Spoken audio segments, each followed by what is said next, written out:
রমজান মাস পেল, অথচ আত্মসংযম না হয়ে, বিরত না থেকে আল্লাহ রাব্বুল আলামিনের কাছ থেকে ক্ষমা নিতে পারলো না, সেই ব্যক্তি ধ্বংস হোক।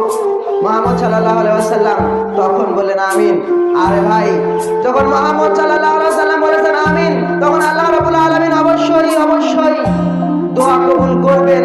তাহলে জিবরাইল আলাইহিস সালাম লানত দিয়েছেন আর মুহাম্মদ সাল্লাল্লাহু আলাইহি ওয়াসাল্লাম বলেছেন আমিন। তাহলে আমাদের উচিত হবে রমজান মাসকে ওয়েলকাম জানানো, রমজান মাসকে এমন ভাবে আঁকড়ে ধরা, রমজান মাসে এমন ভাবে ইবাদত করা যেই ইবাদতের মাধ্যমে আল্লাহ রাব্বুল আলামিন আমাদের ক্ষমা করতে পারেন।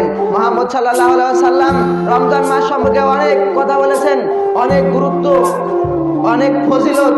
ভাইরা আমার, মুহাম্মদ সাল্লাল্লাহু আলাইহি ওয়াসাল্লামকে আমাদের অনুসরণ করতে হবে, আমাদের অনুকরণ করতে হবে। কেন অনুসরণ করতে হবে? সর্বশেষ এবং সর্বশ্রেষ্ঠ নবী এমন একজন নবী ছিলেন।